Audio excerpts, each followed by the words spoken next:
Mr. Chairman,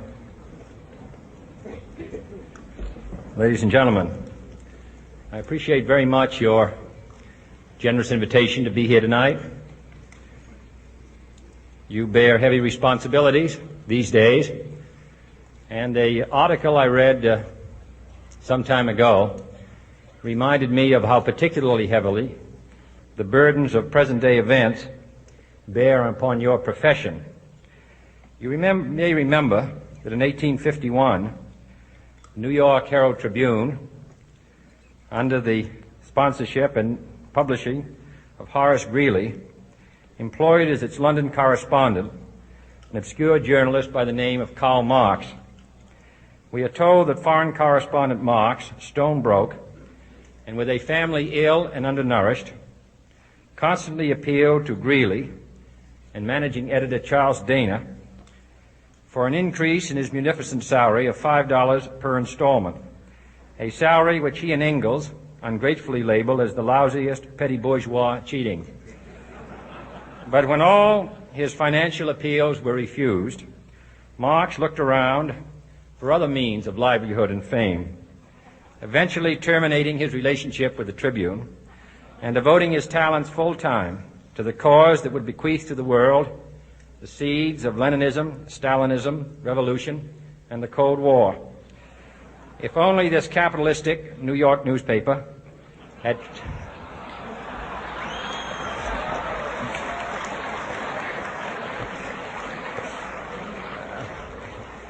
treated him more kindly, if only Marx had remained a foreign correspondent, history might have been different. And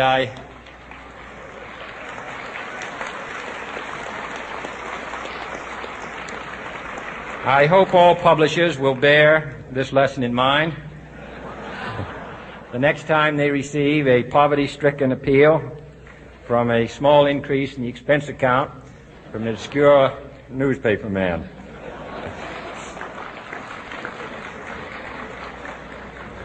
I have selected as the title of my remarks tonight, "The President and the Press." Some may suggest that this would be more naturally worded, "The President versus the Press," but those are not my sentiments tonight.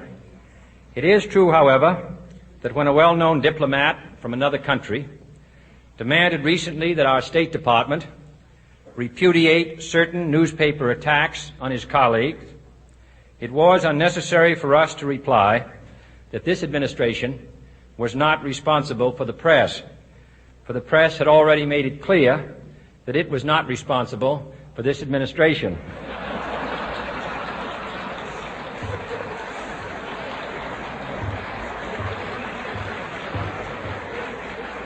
Nevertheless, my purpose here tonight is not to deliver the usual assault on the so-called one-party press. On the contrary, in recent months, I have rarely heard any complaints about political bias in the press except from a few Republicans. Nor is it my purpose tonight to discuss or defend the televising of presidential press conferences. I think it is highly beneficial to have some 20 million Americans regularly sit in on these conferences to observe, if I may say so, the incisive, the intelligent, and the courteous qualities displayed by your Washington correspondents. Nor, finally, are these remarks intended to examine the proper degree of privacy which the press should allow to any president and his family. If, in the last few months, your White House reporters and photographers have been attending church services with regularity, that has surely done them no harm.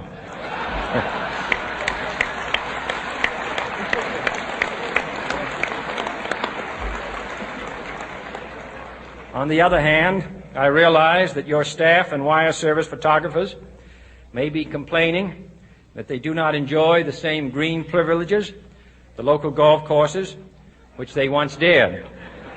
It is true that my predecessor did not object, as I do, to pictures of one's golfing skill in action, but neither, on the other hand, Did he ever been a Secret Service man?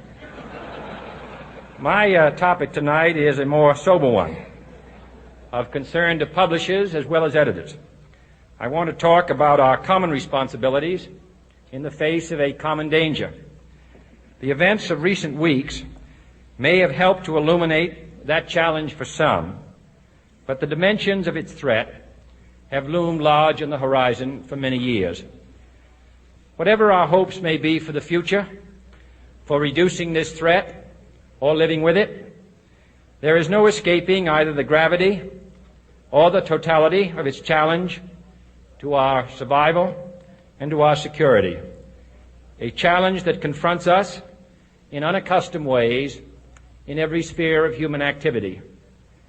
This deadly challenge imposes upon our society two requirements of direct concern, both to the press and to the President. Two requirements that may seem almost contradictory in tone, but which must be reconciled and fulfilled if we are to meet this national peril.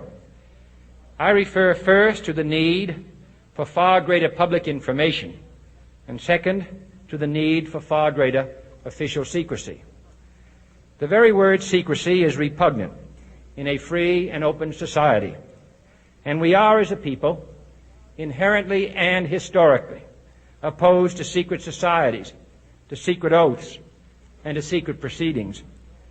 We decided long ago that the dangers of excessive and unwarranted concealment of pertinent facts far outweighed the dangers which are cited to justify it. Even today, there is little value in opposing the threat of a closed society by imitating its arbitrary restrictions. Even today, there is little value in ensuring the survival of our nation if our traditions do not survive with it. And there is very grave danger that an announced need for increased security will be seized upon by those anxious to expand its meaning to the very limits of official censorship and concealment. That I do not intend to permit to the extent that it's in my control. And no official of my administration, whether his rank is high or low, civilian or military, should interpret my words here tonight as an excuse to censor the news, to stifle dissent, to cover up our mistakes, or to withhold from the press and the public the facts they deserve to know. But I do ask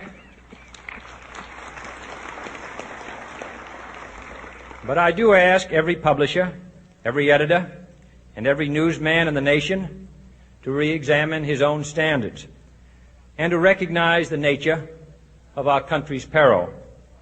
In time of war, the government and the press have customarily joined in an effort based largely on self-discipline to prevent unauthorized disclosures to the enemy. In times of clear and present danger, the courts have held that even the privileged rights of the First Amendment must yield to the public's need for national security. Today, no war has been declared, and however fierce the struggle may be, it may never be declared in the traditional fashion. Our way of life is under attack. Those who make themselves our enemy are advancing around the globe. The survival of our friends is in danger. And yet no war has been declared. No borders have been crossed by marching troops. No missiles have been fired. If the press is awaiting a declaration of war before it imposes the self-discipline of combat conditions, then I can only say that no war ever posed a greater threat to our security. If you are awaiting a finding of clear and present danger, then I can only say that the danger has never been more clear, and its presence has never been more imminent. It requires a change in outlook, a change